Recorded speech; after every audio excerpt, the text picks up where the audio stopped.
Good afternoon. Today we're doing a different type of video, and it's going to be what I spend in a week as a 20-year-old student slash YouTuber living in London. So in this video, I'll be sharing with you what I spend in a week broken down into fixed costs and variable costs. And I'll also be sharing my little tips and advice on saving and budgeting, and also just talking about financial literacy in general. But in general, you know, I'm not an expert on this. I am making this video for a couple of reasons, actually. Before I was in London, I've been living in Seoul, Korea, and I also lived in Bangkok and New York City. The cost of living, I think, is pretty important to address. I've been getting some questions about how do you budget, or how do you save your money? How do you spend your money? These things, they don't really teach you these kind of things in school. It's kind of taboo to talk about money, and especially online when there are a lot of people watching. I am expecting some kind of negativity in the comments, but it's okay. That's just something I'll deal with. Another reason why I'm making this video is because I wanted to encourage everyone to just think more about money and financial literacy. And of course, we need to do the disclaimers. So the first one is that I am financially independent. I am extremely lucky to be able to monetize my hobby, which is YouTube, and make a living off of it. I've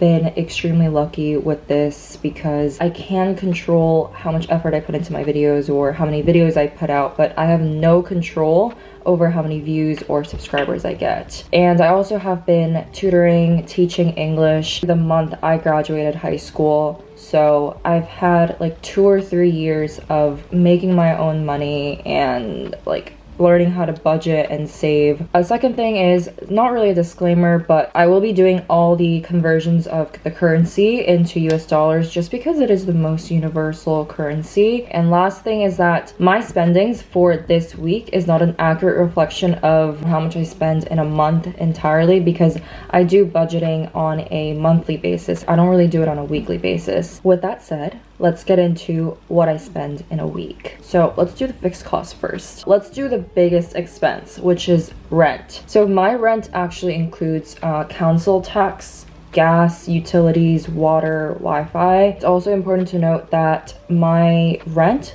is actually more expensive because I signed for a shorter term contract, and I also got a free upgrade to this room. I think this room is slightly more expensive than my previous one, but I was very lucky to have gotten this free upgrade because I made a noise complaint. I'm also staying in a pretty central area in London. I think you just pay for the location. There's also like a gym included. There's also reception, 24-hour security. Second is my phone bill. So I use giffgaff. I sign up for a £10 monthly subscription. This covers 15 gigabytes of data per month, and this also has unlimited phone calls and texting within the UK. So if we do the math, that would be £2.5 per week. Let's move on to my subscriptions. First thing is ClassPass. I subscribe to 50 credits a month, which comes to £65 a month. So that comes to £16.25 per week. I love ClassPass.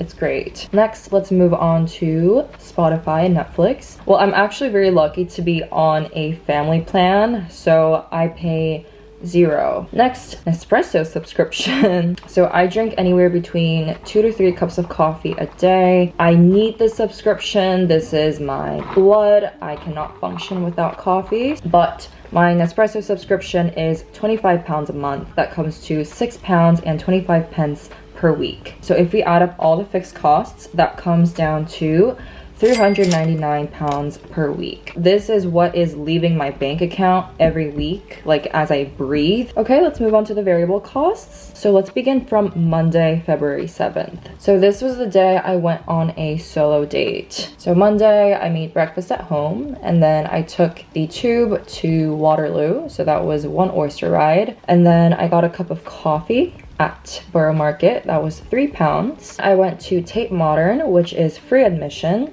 but I did go to the gift store and get a tote bag, which cost £4. And then I went back to Borough Market to get myself a lunch. This was very delicious, and it was £9. I walked across the London Bridge. I didn't spend any money on transportation, but I did go to La Durée and get some expensive macaroons. I got 6 macaroons, which cost £16. And while I was at Borough Market, I wanted to check out the farmer's market, and I ended up buying very, very overpriced mangosteen. 2 mangosteen cost me £6.80, which is ridiculous. In Thailand, you could get 20 mangosteens for the same price, which is so ridiculously overpriced. Anyways, I got 6 blood oranges. They were 6 for £3, and I went back home using the tube again, and the total for the day was £47.30. All right, let's move on to Tuesday. Tuesday, I cooked all of my meals at home. I did go out for drinks, but I went to the student bar, so the drinks were a lot more affordable. So I paid for 2 drinks for my friends and I. That was £11. And actually, when I was going to school, I realized that I left my Oyster card at home. First of all, I don't have a contactless card because it's so hard to make a bank account here. So if I had a card, I wouldn't have had to go through all of this. But I paid £5 just to make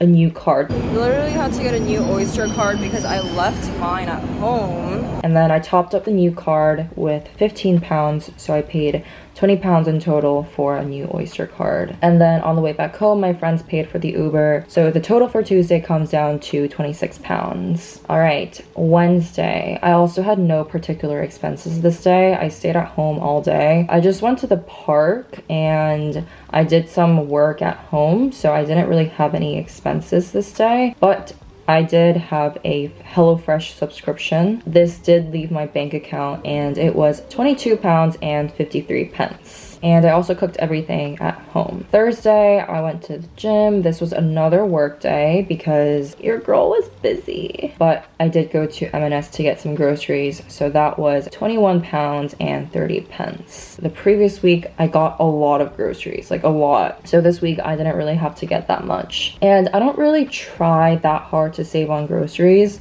because I think food is very important and you should feed yourself well. But I do try to figure out what products would be more affordable at different places. So for things like meat, fish, dairy, cheese, like I would go to M&S for that, but I'll get something like my bananas or my apples from Morrison's. Friday, this is when I went shopping. I don't really go shopping very often, but this time I just needed a blazer. So first I took a bus ride, and then I had to get a nail file because my nails were breaking. So that was £2. And I also got a book, but this book was very expensive. Like I thought most books were around the range of like £10, but this book was £20. I went to Zara and I got a blazer, which was £59.99. I also just had to get new like underwear. And then I went back home and took another bus ride. So the total for Friday comes to £144.09. Let's move on to Saturday. Saturday, I cooked breakfast and lunch at home, and for dinner, my friend came over, so I ordered us a pizza. So the total for the pizza came to £25.52. And this day, I also did the laundry, £3 for the washer and £1 for the dryer, so the total was £4. I'm literally just burning through my money each week. Actually, my friend from Korea called me. He was very, very sad. Like, he was just going through something. So I did deliver him some chocolate and something from Starbucks. The little cheer up gifts were £6.50. So the total for this day comes down to £36.02. Last day, which was Sunday. So I went to brunch with my friend. I paid for the brunch at Granger & Co., which was £43.21. And then we went to the British Museum, which is also free admission. And I took a total of 3 bus rides this day, which was £4.65. And my friend paid for the dinner. So the total for Sunday comes down to £47.86. All right, so what is the grand total for all the variable costs? £345.01. So the grand total, fixed costs plus variable costs, comes down to £744.01.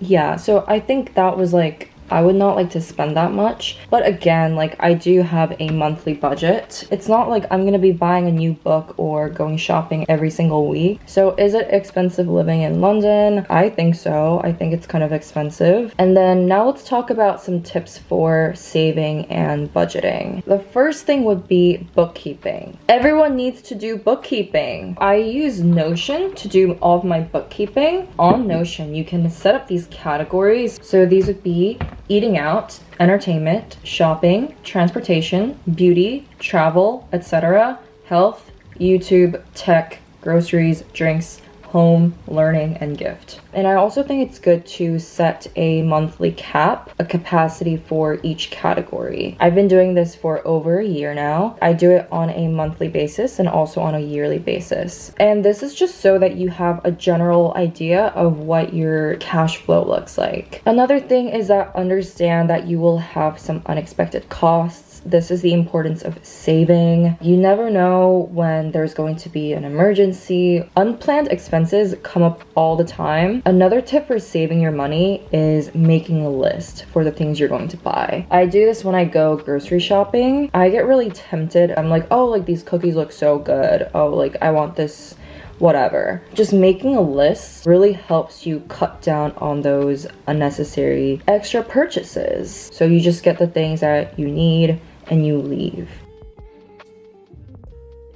Investing. I am, again, not an expert on this by any means, but I do know the importance of it. I'm not talking about day trading, like short-term investing. I'm talking about long-term investments, like 10 years, 20 years into the future. So I set aside 10 to 15% of my monthly income into stocks. It's going to fluctuate every single day, but over time, the average of the growth will be positive. So I put my money into index funds like S&P 500, S&P Global, and the only individual stocks I own is Apple. Like you just can't really go wrong with index funds. So I stopped saving all of my money into the bank because your money is actually depreciating when it sits in the bank. I will actually link Ali Abdaal's video on like how to invest for beginners.